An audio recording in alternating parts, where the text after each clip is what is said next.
दोस्तों, अगर आप किसी भी कॉम्पिटिटिव एग्जाम की तैयारी कर रहे हैं तो इस वीडियो को बिल्कुल भी स्किप मत करना, क्योंकि इस टाइप के प्रश्न हमेशा परीक्षा में पूछे जाते हैं और इस प्रश्न को मैं आज आपको दो तरीके से सोल्व करना सिखाऊंगा। तो आइए शुरू करते हैं। पहला तरीका, प्रश्न है कि यदि दो नल ए तथा बी किसी टंकी को क्रमशः 30 मिनट व 40 मिनट में भर सकते हैं, एक तीसरा नल सी उसे 20 मिनट में खाली कर सकता है। यदि तीनों नल एक साथ चालू कर दिए जाएं तो टंकी भरने में कितना समय लगेगा।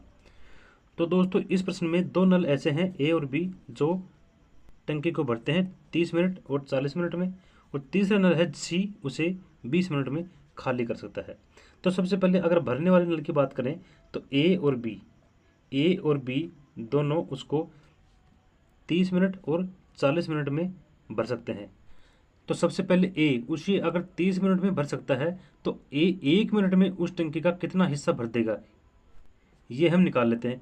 अगर 30 मिनट में भरेगा तो 1 मिनट में उस टंकी का 30वां हिस्सा यानी 1/30 भाग भरेगा। इसी प्रकार बी अगर 40 मिनट में भर सकता है तो 1 मिनट में उस टंकी का 1/40वां हिस्सा भर देगा। अब तीसरा नल है सी उसे 20 मिनट में खाली कर सकता है। सी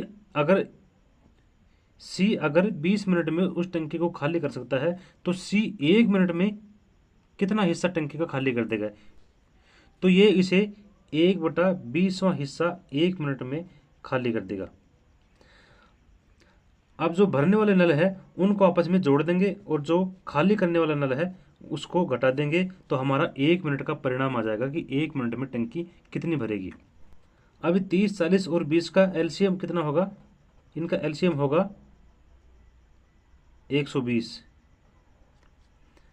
अभी 30 को 120 से डिवाइड करेंगे तो ये होगा 4, प्लस अगर 40 को 120 से डिवाइड करेंगे तो ये होगा 3, माइनस अगर 20 को 120 से डिवाइड करेंगे तो ये होगा 6, बटा में एलसीएम 120। अभी 4 + 3 7, माइनस 6 तो ये होगा 1/120। अगर तीनों नल एक साथ चालू कर दिए जाएं तो 1 मिनट में उस टंकी का 1/120वां हिस्सा भर जाएगा। अब ये पूरी टंकी कितने समय में भरेगी, इसके लिए हम इसको उल्टा कर देंगे तो ये होगा 120 मिनट। 120 मिनट या हम कह सकते हैं कि 2 घंटे, ये होगा इसका आंसर। ये था पहला तरीका। अभी दूसरे तरीके से इसको सोल्व करके देखें। तो दूसरा तरीका है, नल ए, बी और सी तीनों जितने जितने समय में टंकी को भर या खाली कर सकते हैं उनको हम अलग से लिख लेते हैं। तो ये होगा 30, 40 और ये है 20। अगर तीनों का एलसीएम यहीं पे ले लेते हैं तो इनका एलसीएम होगा 120। अगर एलसीएम 120 है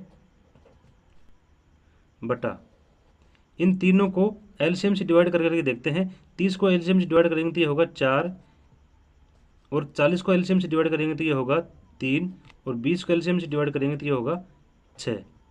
अब जो भरने वाले नल थे उनको प्लस कर देते हैं और जो खाली करने वाला था उसको माइनस कर देते हैं।